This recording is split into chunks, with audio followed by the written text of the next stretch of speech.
ప్రియమైన దేవుని జనంగా ప్రభు అయిన యేసుక్రీస్తు వారి నామం మీ అందరికీ కూడా వందనాలు తెలియపరుస్తున్నా. ఈరోజు దేవుడి మాటలు వాక్యం సెలవిస్తుంది. సామెతల గ్రంథం 16:18 వచనము. నాశనమునకు ముందు గర్వం నడుచును, పడిపోవడానికి ముందు అహంకారమైన మనసు నడుచును. అయితే గర్వపు మాటలు యెహోవాకు హేయములై ఉన్నాయి, వాక్యం సెలవిస్తుంది.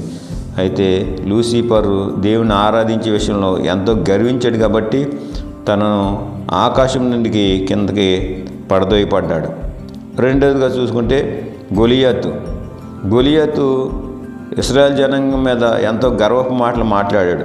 వాక్యం సెలవిస్తుంది, తను తాను హెచ్చించుకున్నవాడు తగ్గించబడతాడు, తను తగ్గించుకున్నవాడు హెచ్చించబడతాడు.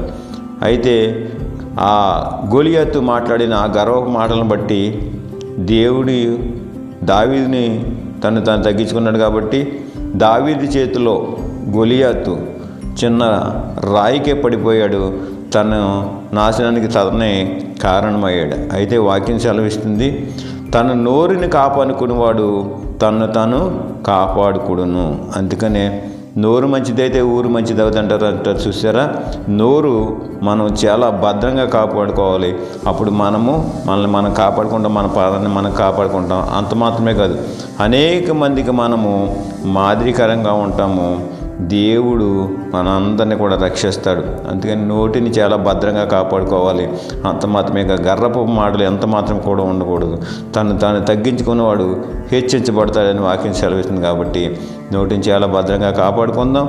మంచిగా అందరితో ప్రేమగా కలిసిమెలిసి ఉందాం. దేవుడిచ్చే ఆశీర్వాదాలు పొందుకుందాం. అనేక మందికి మనమందరం కూడా ప్రేమానురాగాలు పంచిపెట్టి అనేక మందికి చక్కగా మార్గదర్శిగా మనం నడుచుకుందాం. యేసయ్య ఏ విధంగా అయితే ప్రేమ చూపాడో అటువంటి ప్రేమ మార్గంలో మనం అందరం కూడా నడిచి అందరినీ కూడా మనం అదే మార్గంలో నడిపించి వారందరినీ కూడా సైక్యత, సమాధానం, ప్రేమలు కలిగి జీవిద్దాం. అటువంటి కృప దేవదేవుడు మనందరికీ కూడా అనుగ్రహించును గాక. ఆమేన్.